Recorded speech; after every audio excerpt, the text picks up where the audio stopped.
clubs. We're back talking about Soul Rising for a second installment in a row. Normally, I do these at the beginning or right around the end or between the mini series, but because we're kind of doing a summer vacation in anticipation of the third and final culture, I'm doing 2 book clubs. We're covering a lot of chapters within these episodes, and that'll kind of jumpstart us as we go through the rest of the season, and then being able to wrap up the book, because honestly, we don't even really have that much left. Today, we're going to be covering chapters 20 through 23. Now, the big one to note is my chapter is chapter 20.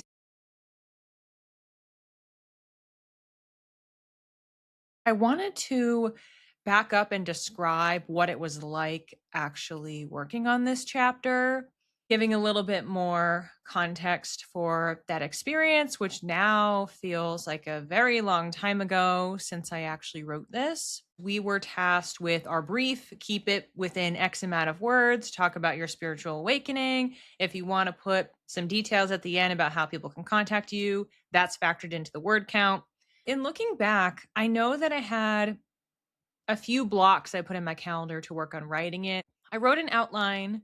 I then prepared a draft. I gave it some time to sit, and then I may have done 2 rounds of revisions, but I know at least the most recent round before I handed it off to the Divine Flow team. I was reading it out loud and trying to make it sound funny and make it sound like how I actually speak versus writing, which can get very formal very, very quickly. And especially for me, because I tend to write in kind of a formal way.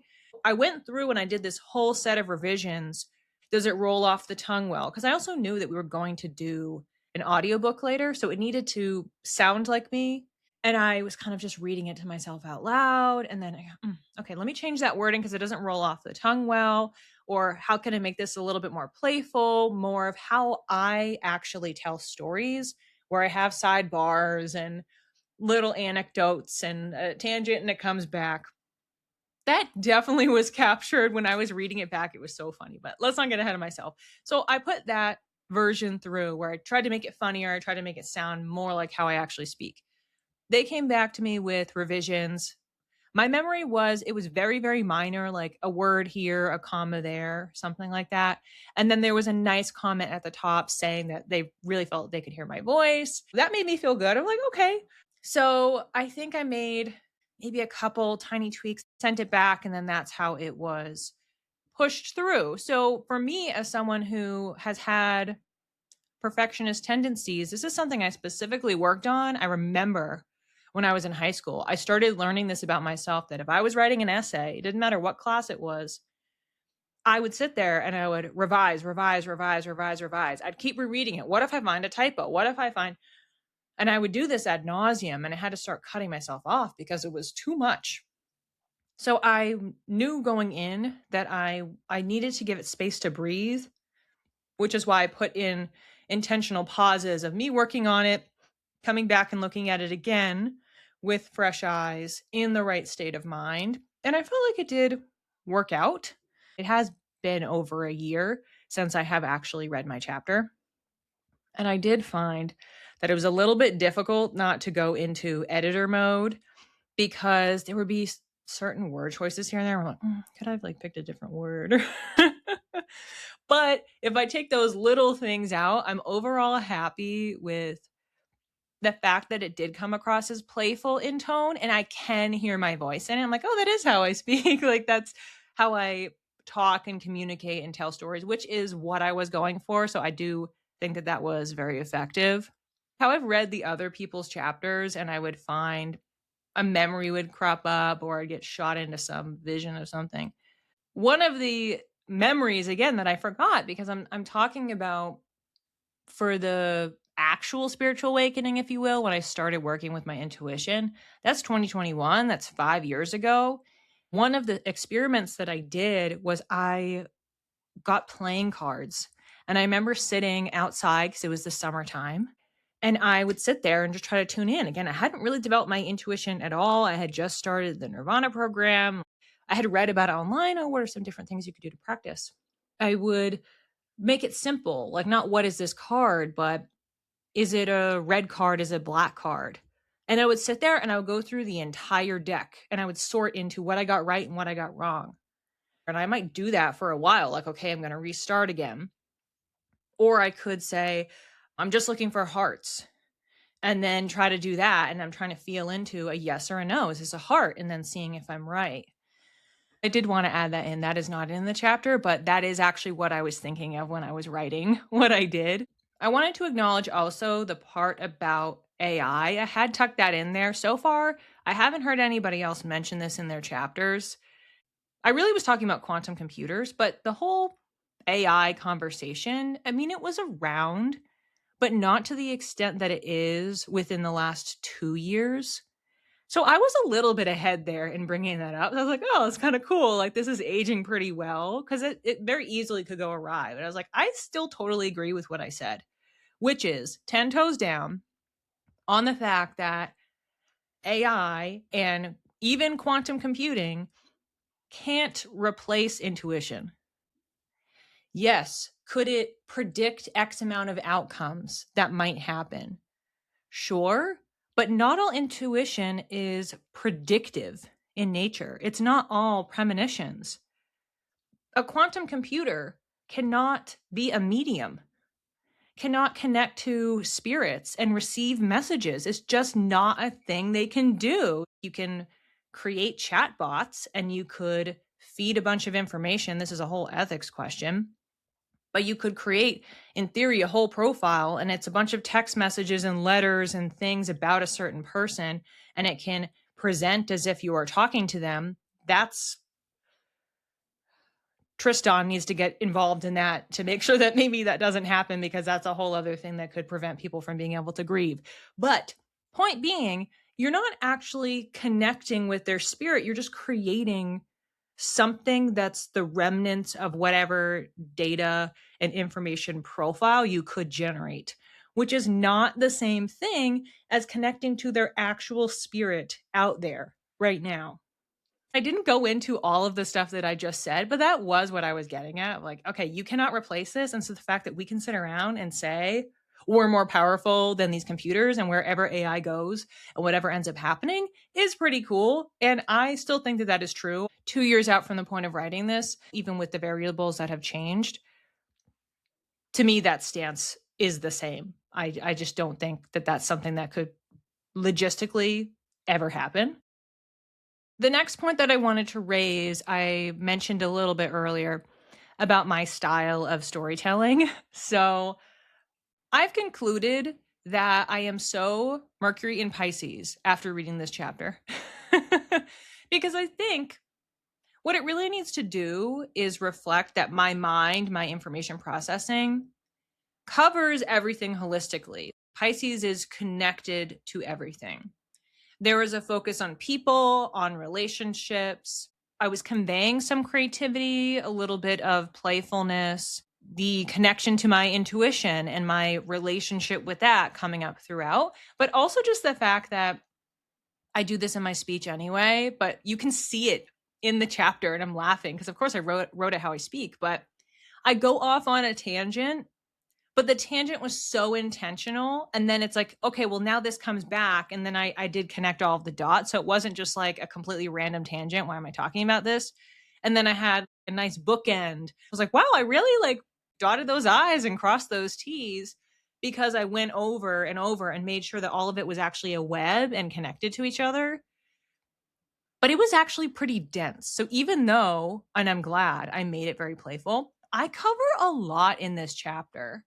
Especially after having read 19 other chapters, it varies from person to person how much of their life and how many details and examples and specific situations they are covering. I definitely cover a lot in mine with all of my little sidebars and tangents and stories. I think it encapsulates the essence of that well, and the fact that there is whimsy covering a lot of topics works symbolically with that signature. So I liked being able to see that in my writing because I've never framed it that way. And I'm like, I feel like this is probably a great example of what a placement that we might think, Mercury isn't happy when it's there. It's in detriment in fall.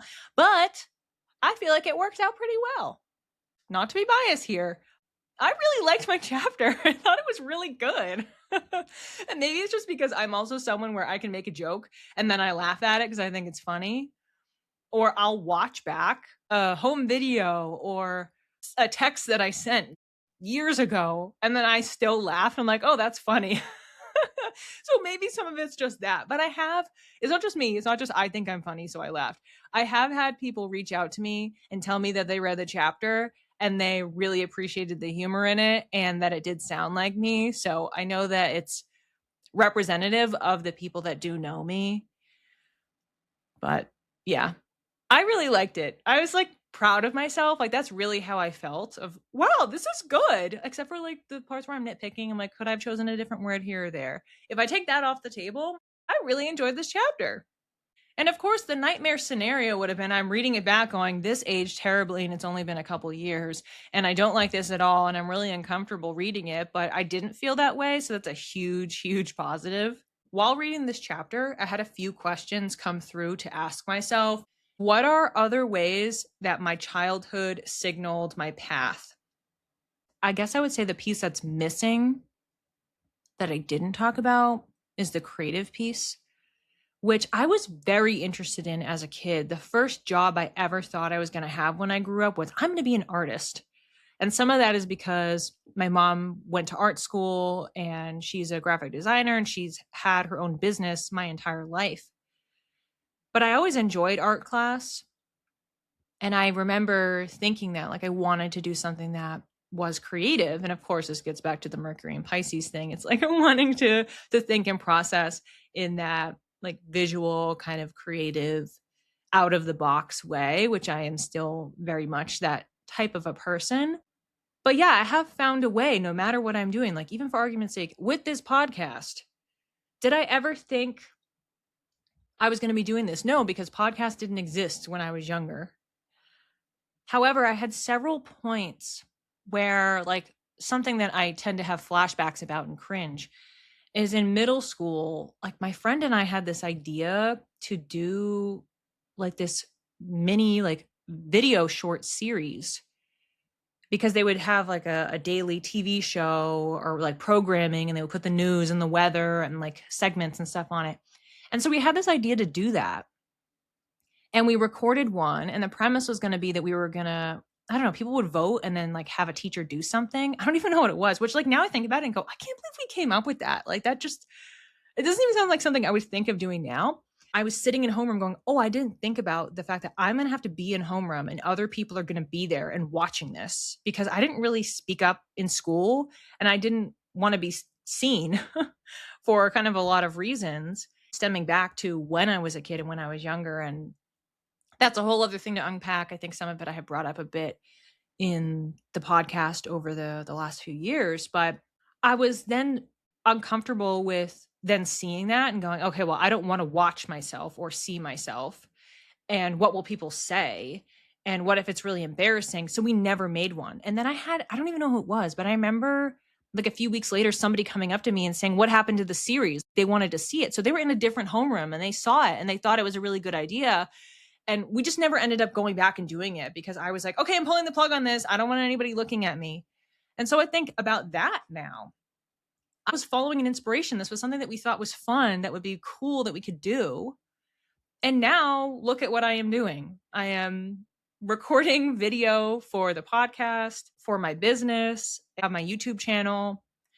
I am teaching courses in live classes and recording online. So I'm making myself very visible in a lot of ways, producing segments. And so I ended up kind of doing the same thing. Obviously, I wasn't involving teachers, but then I became the teacher. So yeah, that's the other example that is coming to mind now of something that I felt interested in and called to do, and I didn't really know why. But then the trappings of everything else and the work that things I needed to heal prevented me from being able to take that kind of a step. And just think about how many years that was, middle school to now. I mean, what's the math on that? Like 20 years? I had to do a lot of work in 20 years to be in a position to even do what I am doing right now. But clearly I was meant to do something like this and meant to be visible in whatever capacity, because I still wound up here anyway. On that note, I wanted to give myself a progress report. I wrote down, in the aftermath of shedding, you can harness that energy and transform it into an up level if you understand the assignment given by the universe. My assignments were abundantly clear. So I want to see how I've done, how I'm still doing now that it's a few years out. Take up space, use my voice and share my truth, be visibly authentic, no more hiding, and wholeheartedly believe in myself. Okay, so I did just talk about some of that. Being more visible. I've been working on the authenticity, like how I am showing up, even with how I was trying to write this chapter, was making sure I wasn't filtering myself, that it really sounded and presented like me.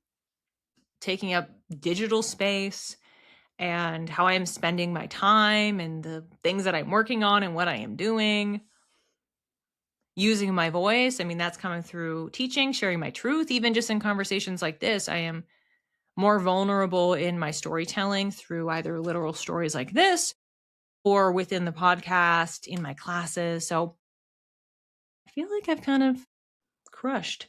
Wholeheartedly believe in myself. That's the last one. And that's probably the one where I think I wholeheartedly believe in myself, but we can have self-limiting beliefs that just pop in. So that's probably the one where what's coming in my head now is you're at 80%. So I have another 20% to go, where apparently I am holding myself back in different ways, which I can understand and recognize. I've done a pretty good job in growing and meeting the assignments in just a handful of years. Last thing on my stuff before I start talking about the other authors, my workshop. I went back and I watched it on 2x speed, as always. I was like, why is this so cute? And I love this. Again, it's like I was there.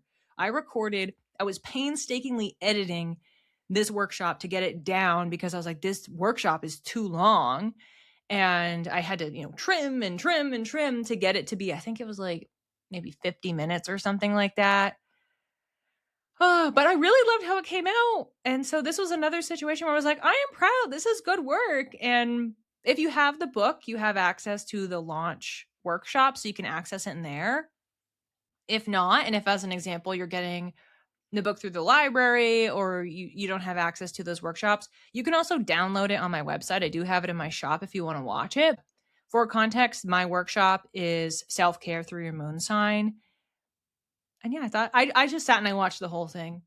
It is actually nice for me to be a student of my own work. And also, it really made me laugh because, again, just exhibit 5,000 of being type A. The fact that I created this, detailed, visual, again, aesthetically pleasing PowerPoint. So many of the people did not create a PowerPoint. I am not the only one. There are a few other people who did it, and I felt like kindred spirits. Thank you for having me not be the only one creating a PowerPoint. And yet another indicator of how I have chosen to really approach this journey. I still treat a lot of it as very academic and methodical and trying to ground and have it feel really practical for myself, but also for the people that I am teaching and providing readings for.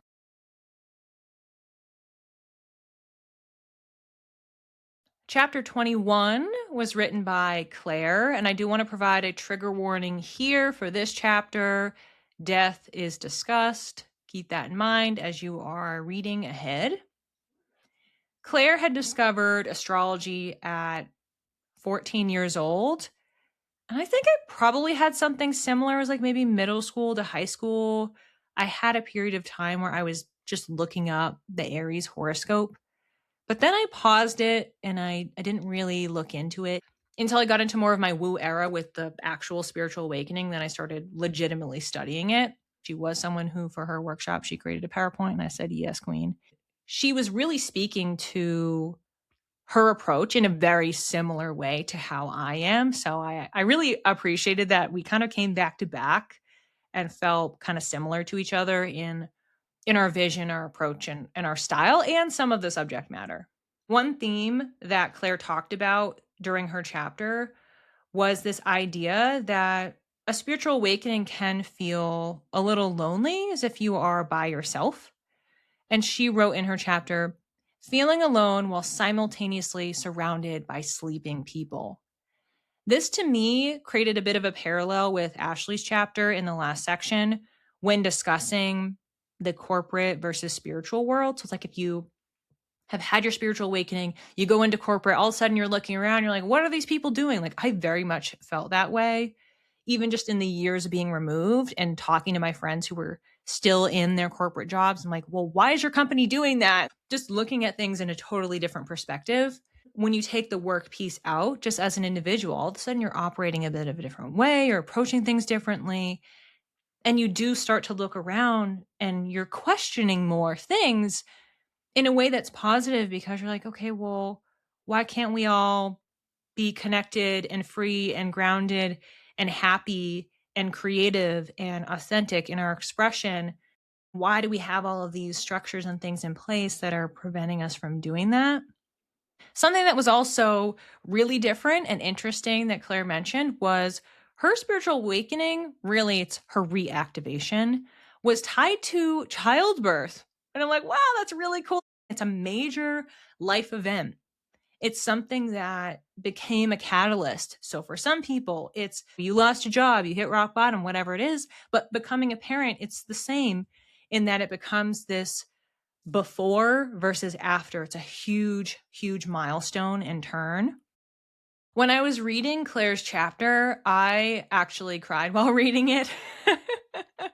I got to the part where she just mentioned in passing, and then she started talking about it more in depth. But all I read was the first line toward the top of the page, mentioning her dad having dementia. And I just was thinking about, my grandmother, and I kind of shot into this whole scenario of what's that going to be like at the point that I don't have any more grandparents. I have no one to introduce a partner to, and how these people who have been so important, not going to start crying again, these people have been so important in my life and shaping me as a person are then not going to be there, and that they're only going to live through the stories that I am telling, my memories of being with them. But how it's such a gift to then have the intuition that I have where I can still connect with them. Like my granddad, who I've spoken about, who had passed right before we started the podcast, is one of the catalysts. Like the fact that I can have dreams and he can come to see me, or I can receive messages or feel protection from him, and knowing that, my other grandparents and my Nana are there too. Yeah, so this is what happened when I was reading Claire's chapter. I just got to that page and I was like, wow. Again, we tend to not think about that. Let's get back to my quantum computer thing I talked about for my chapter. Like the fact that we can do that is it's so amazing. And we can do that for ourselves, but we can do that for other people. I was reading this section. I was like, this is so sweet and sad. And, this idea has come up in some other chapters as well, of people who had loved ones that were passing, and then at the same time they were developing their mediumship abilities. And, the same applies to them. It's just this specific example just happened to strike a chord in a very, very specific way for me. So I just got more emotional period when I hadn't for the other chapters. It's a necessary conversation to have, something for me to continue processing, because this is ongoing, and this is thinking of a future rather than something that I have already dealt with and experienced that is in progress, but that thing I'm imagining or seeing for myself is not of the present moment. So to switch gears from crying, I wanted to go into an entire side lesson. She mentioned in passing Gene Keys, and I went, here is my opening. I can't tell you how many times, kicked this reminder in my phone for months and months and months to look into my gene key chart in more detail. I do want to explain first and up front, and I didn't even do it comprehensively for myself. I just looked at a few things, which I will talk about in a moment. To give you some historical context, this is yet another tool that I would say is pretty comparable to human design in some ways. It was initially developed in 1987 by a teacher, mystic, and poet, Richard Rudd. And the chart itself looks like a web of some different spheres and has numbers on them. Of the gene keys, there are 4. The first is contemplation. It's about accountability and growth. The second is inquiry, understanding of the self. The third is gentleness, being kind to yourself and to others. And the fourth is patience. That's compassion and curiosity for the process. Also, in this methodology, there are 3 sequences. So it's the different lines and the paths and how they're connected to each other. Each are representing different characteristics. So you pull certain sequences together for additional layers of interpretation. I'm going to be going over one of them for myself just to give you an example and kind of jumpstart that conversation. And in case you're interested and want to look further, as I will also be looking further. Of the 3 sequences, there's activation, which is looking at purpose, Venus, which is heart opening, and then the Pearl sequence, which is about prosperity. So money, wealth, finances. For a very, very, very, very, very simple interpretation of my activation sequence, this is, if you're looking at the chart, it's the top, the middle right, the middle left, and then the bottom. So it kind of makes this, almost looks like a Harry Potter lightning bolt shape. The first one represents your life's work. The second one is your evolution. In other words, what are you learning? The third is radiance, something we've talked about in some previous chapters, actually, this idea of radiance. It's what actually keeps you healthy in the lens of Gene Keys. And then the fourth one is purpose, what fulfills you. I will include some links in the show notes if you want to look this up, and feel free to message me about it in chat so we can learn about this tool together. For my life's work, I had Gene Key 17, line 3. And that means that I have a hyper-logical brain that looks for flaws or comparison. I have a holistic vision, open-minded, and I track recurring patterns and find those points of interconnection. There is a gift of omniscience, opening the third eye and having that activation. 10 out of 10, currently spot on.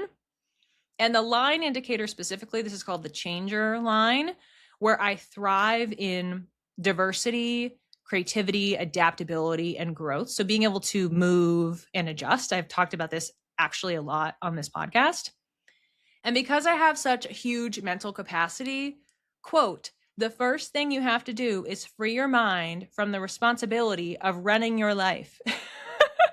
This is exactly the issue I have been talking about all season in my life updates, in these episodes, talking about work-life balance, that if I am constantly in mental mode and planning and pulling things together and how does this work and how does this function, as someone who, also according to the Gene Keys, is highly organized and destined to be of service to a greater good, it's like, okay, so I'm doing exactly what I am supposed to be doing on the life's work front, but it is giving me some guidance of where I need to check myself. One of them being, if I am constantly in operational running things mode, I will fall out of alignment, which I know 1000% to be true.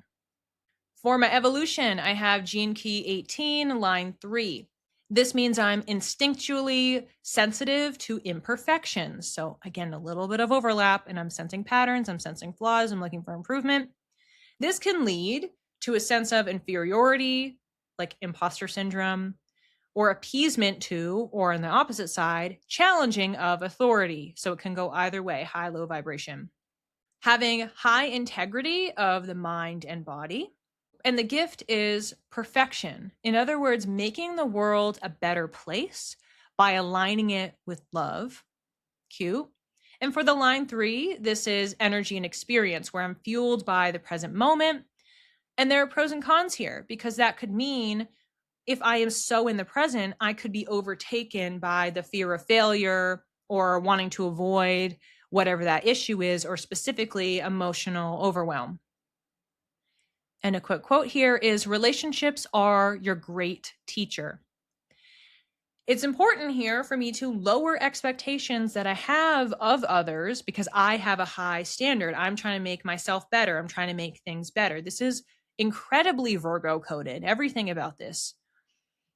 And in doing that, and not, this is the advice basically, to not live my life in having everyone else meet that standard, preventing me from getting disappointed whenever people, and I do this all the time. I'm like, why can't people just communicate more effectively? Why don't people have more common sense? If I get so hung up on that, one, that becomes just a negative spiral, but it means I start taking things personally.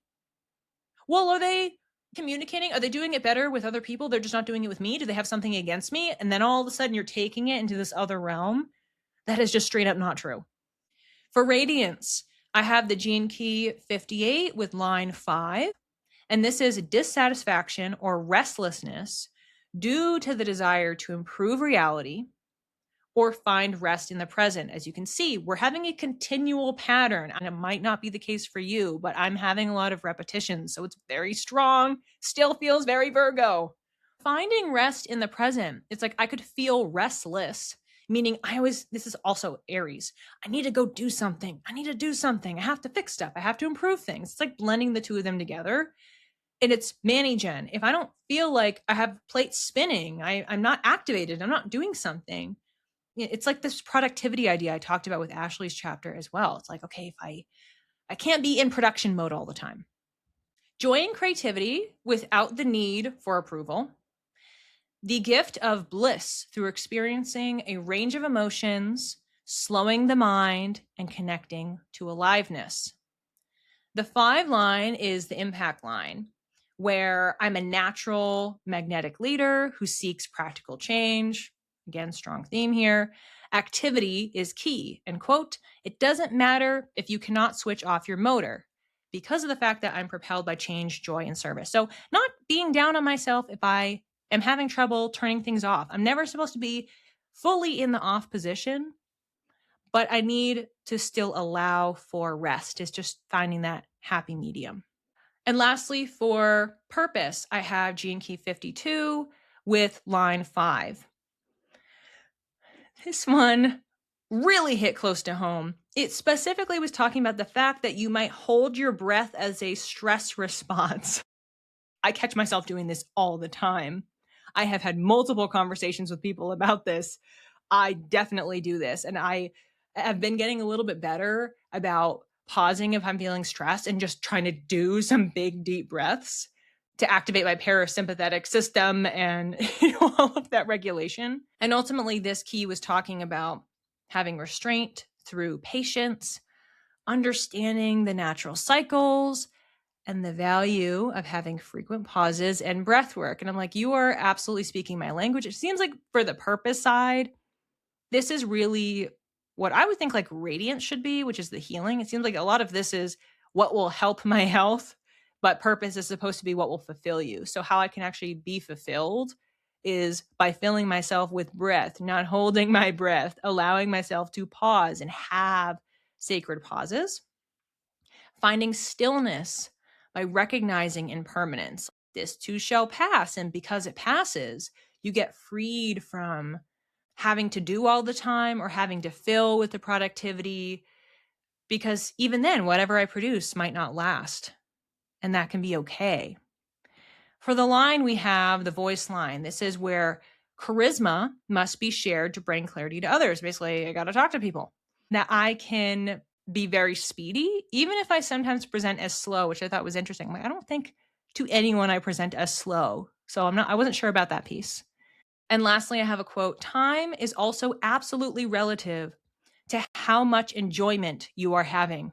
In other words, can't get swallowed by worries because of the hectic world. I just have to trust in my own destiny and, my magic, my gifts, my abilities, and connecting to joy.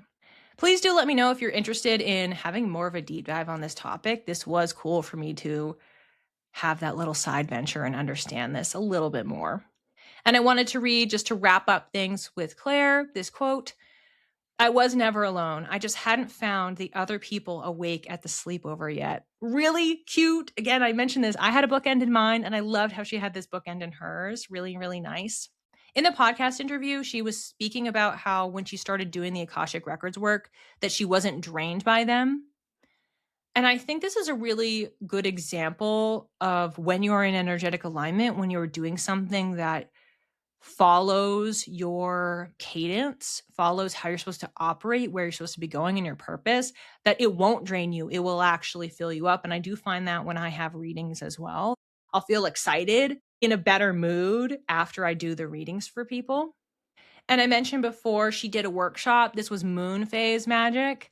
In other words, planting a seed of manifestation at the new moon, and then talking about the 7 other moon phases after that and how you can follow that intention all the way through from start to finish over the course of the month, and then going into the 6 months if we're really doing a new moon to full moon situation. So this was nice for me. One, as I mentioned before, she did a PowerPoint, so I was like, yay, not just me. In my astrology readings, I do tell people what moon phase they were born under. So she had a little sidebar where she talked about that. And something that I'm doing now is for my 2027 calendar, I am adding additional moons in. So I had just recently written content on those quarter moons. So it was nice hearing her explaining it. I'm like, okay, cool. My definitions and how I was approaching it lines up with what she has. So I'm like, great, we're on the same page in how she was defining everything. And according to her definitions, the moon I was born under makes me a revolved refiner, meaning that I seek improvement by editing and elevating things, and I'm very detail oriented. As you can see, this is a constant pattern. Every time you look anything up, it reads as so Virgo coded, sometimes Aries coded, periodically Cancer coded. It's just like, I can't escape it anywhere. Everything about every system always says that I have these Virgo tendencies, that I am organized, that I am detail oriented, that I am analytical, that I am problem solving. It makes me really just chuckle.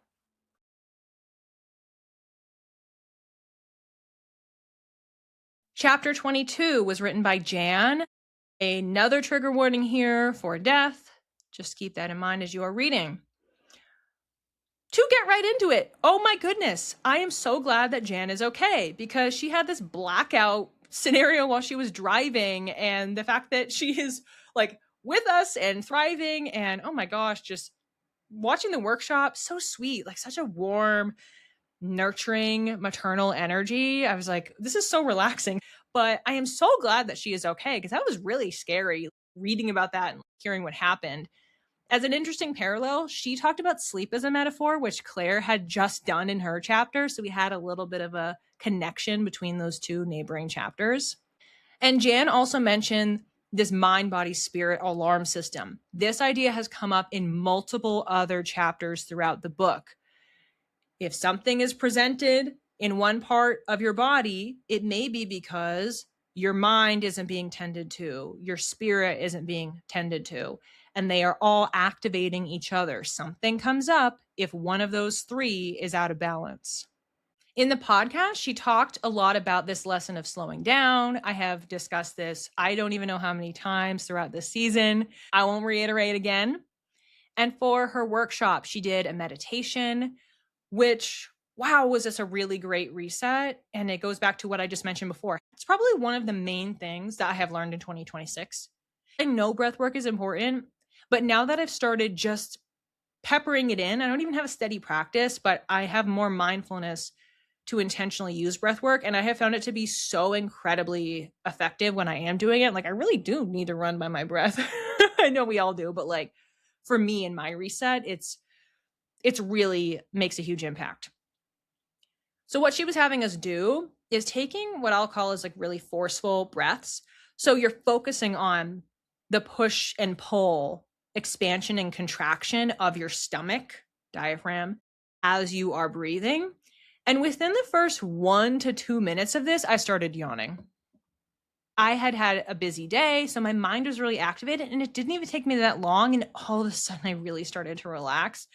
If you're someone who is as up here as I am, even just doing that, really intentionally focus on the mechanics as you're taking the breath, pushing, pulling, inhale, exhale.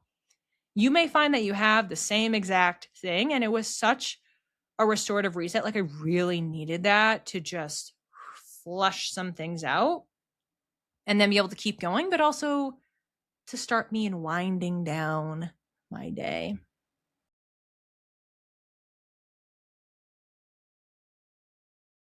Lastly, we have chapter 23, written by Angel.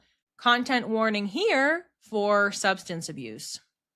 Angel talked about how your higher self can be a guide to, quote, do things I long to do, but was afraid of doing. Angel discusses parts work, which I was picking up on during the chapter. And then she was explaining what she does at the end. And I went, oh, she's an IFS therapist. No wonder this is why she's talking about this. The fact that we can say our highest self is a part of us. Our imposter syndrome or perfectionism or people pleasing, that is a part. Our anxiety is a part, our fears.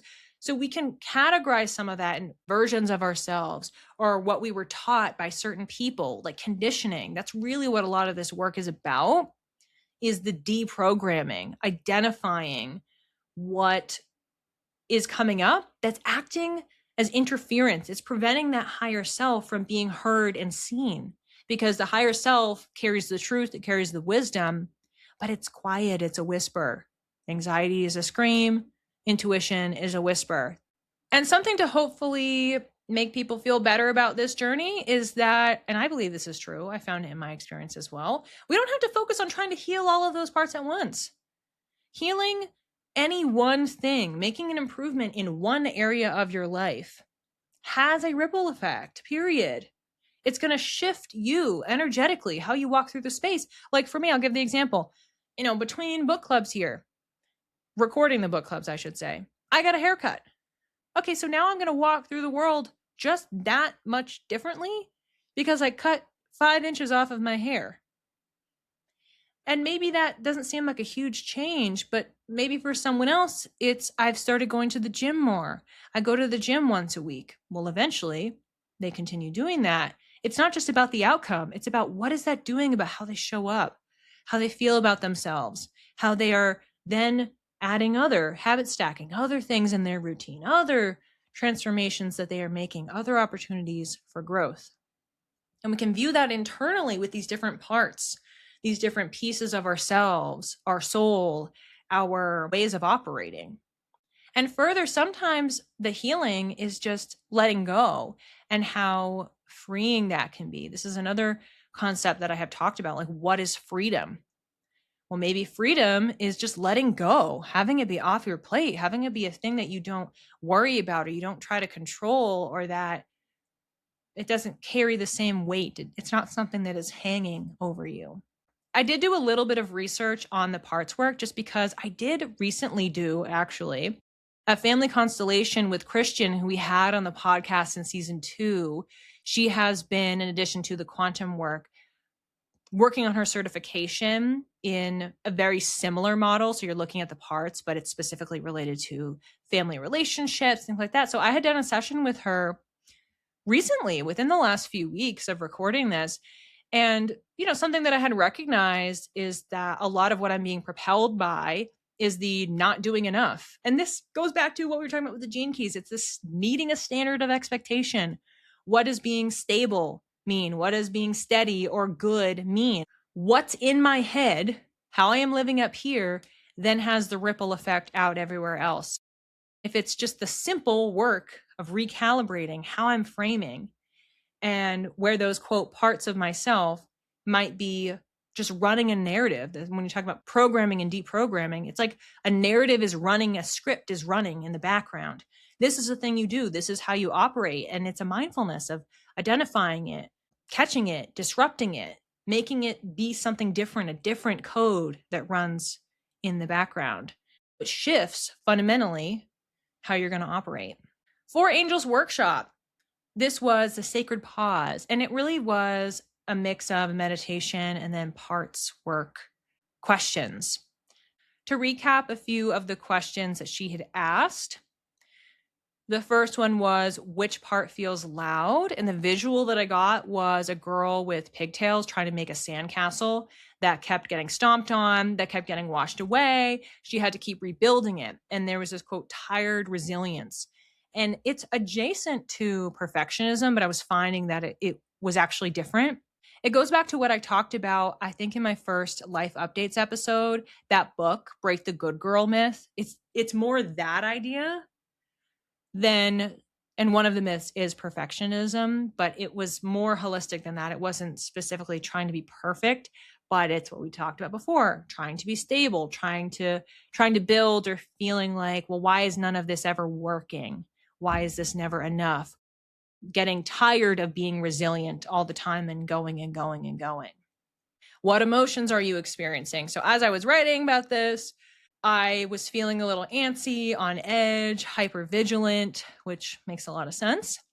And then which body sensations were present. So again, all of this is really a different framework for a mindfulness check-in. For Jan, it was the focus on the breaths, the physical sensation of me breathing. And this is, okay, what's coming up? How can I label it? Now, how can I label the emotion? Now, how can I label what's happening in my body? And so you go through that sequence to get you into not the same exact spot, but to help you break out of that cycle. The sensations that I had were jaw tension, clicking, tense shoulders, and back. And then what you do is you validate that part. I don't actually need that sandcastle. It's okay that it keeps getting knocked down. It's not a big deal. And to not keep going and doing, like, why am I making myself rebuild the sandcastle over and over again? Because maybe I'm never supposed to have that sandcastle, or I'm not supposed to have it right now, and just take a break. Stop trying to rebuild it. That was all caps. Take a break and put my energy somewhere else. It's at this point that you ask that part to step back. And the sensation that I had was, it felt like my chest was open. There was a sense of relaxation. And I really did like the idea of using this as that mindfulness tool. So yes, I could do my mudras that I had learned from Lisa. I could do some of the breath work like I've learned from Jan, but I also have this as another tool, just kind of remembering to do that sequence and what is it that I'm checking in on. So I'd probably have to practice this a few times before I could really start using it. But I like the visual of saying, okay, I'm really activated by something right now. I'm just going to check in. What's my body doing? What's my emotions doing? What's my mind doing? And then now I'm going to ask it to chill out and step aside so that I can have my higher self take the driver's seat, because I want them in charge. I want them to be running what I do next, how I respond, how I navigate out of this. Thank you for listening and watching, especially if you tuned in on Spotify. And I am happy to announce that, yay, the wait is over. The next episode that is coming to the Synergy to Synastry feed is the third and final, I almost said which lore it is, mini cultural series of the season. Last opportunity to place your guesses for what you think it is. I read a lot of extra books for this one, did a ton of research. Yeah, I actually made a purchase of something I'm going to be using for the practices episode, which I have not recorded yet. So I am excited to do that in the coming weeks. Stay tuned, look for those new episodes in the feed, and let me know what you're thinking of the book now that we are, oh my gosh, we only have 10 chapters left in this book. So let me know, what do you think? Do you have any favorite stories so far? What did you think of my chapter? Hopefully you liked it. I have really, really enjoyed doing this book club and just being able to uncover different stories, learn about different people, connecting with some of them online. So I hope that you have found as much value and enlightenment from it as I have. I haven't chosen the next batch of Soul Rising chapters to read just yet, nor have I actually read them, but you will hear me tease what that group is at the end of an upcoming episode in that new miniseries. So make sure to listen to the end so you'll know what the next reading assignment is, and then be ready for that group to come out.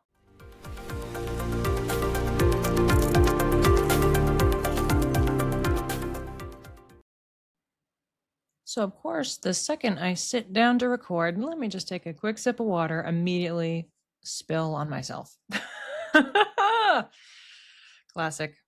It looks like my, oh, it dried. Thank goodness. I mean, it has been an hour. I would have hoped it dried by now. Jeez.